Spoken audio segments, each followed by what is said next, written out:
Hello, everyone. Thank you for coming and learning about food insecurity and accessibility within the Knoxville area. As you know, the purpose of the assignment was to identify nutritional risk and how it affects the community and what we can do to implement a possible solution to the problem. So that's what I hope to help explain throughout these slides. Knoxville's population levels sit at right around 6,000 people within the city. And according to the graph, it's about 15% of the population has food insecurity. While that may not sound like a lot initially, what that number comes out to be is about 9,000 people out of the 60,000 actually are food insecure, or just over 1 in 6 people. And of those 1 in 6 people, or 9,000 people, about 40% of the African American population is food insecure, 41% of Hispanic population is food insecure, and 28% of the white population within Knoxville is food insecure. The reason why these levels are so important is because food insecurity can have some unintended side effects such as heart disease, diabetes, obesity, stress, and mental disorders. Food insecurity is especially prone to cause obesity due to getting into the cycle of food deprivation and overeating once food becomes available. This is why it's very important that we focus on limiting food insecurity within Knoxville. The difficult part about fighting food insecurity within Knoxville is that Knoxville actually has about 20 different food deserts that have been identified within the community. A food desert is an area that has no access to fresh, healthy, or affordable food. Thankfully, Knoxville has not let this go unnoticed. We have created and implemented several ways for people to have more access to food regardless of age. As many of you all know, Instacart became really big once COVID hit. This has not only been a huge impact due to COVID, but also due to people who are unable to have access to grocery stores that may or may not be near them. This has allowed them to be able to have food shipped to them regardless of where they are. That is, of course, within a specific distance. The next thing is SNAPS, or the Supplemental Nutrition Assistance Program. This was previously known as food stamps.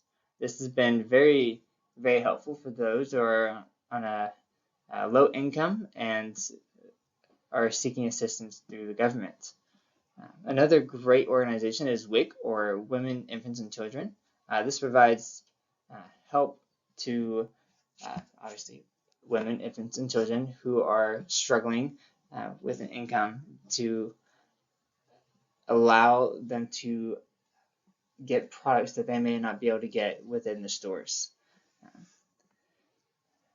Knoxville also offers free or discounted meals to kids who qualify in the school, who parents may not be able to afford the meals provided at the school.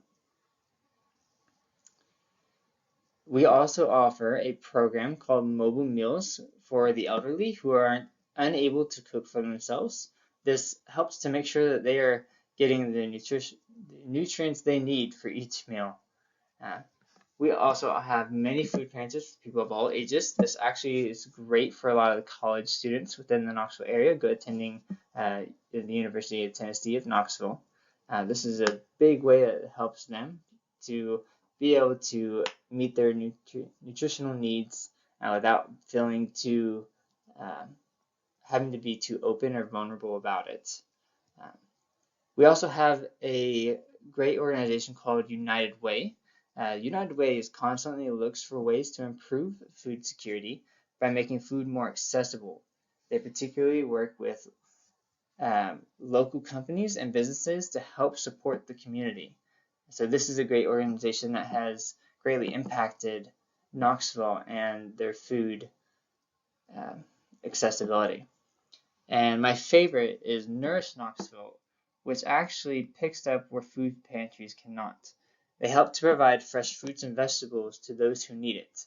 They are often located at farmers markets and accept the SNAPs as a form of payment. So this is a great thing that allows people to have that extra step of nutrition within the community.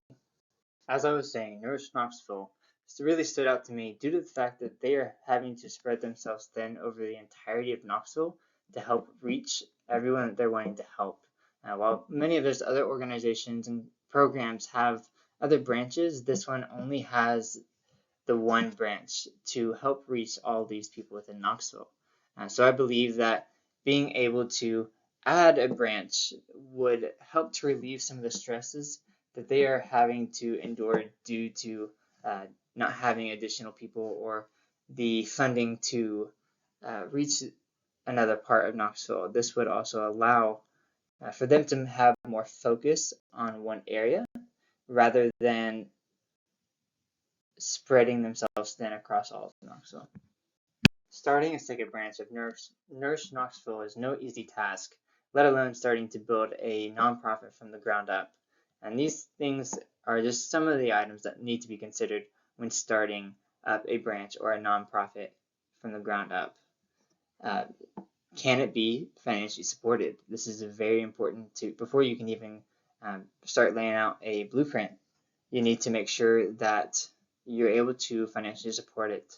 A budget, that once you are able to financially support it, where are those funds going? Sponsors, who's going to help to fund that? Workers, partners, and location, where are you going to have this organization? And so these are just a few of the items that are very important to be looking into while you're building these. Last thing you need to make sure you have is your business license. Thankfully, anyone who needs one can obtain a business license from the Tennessee Secretary of State.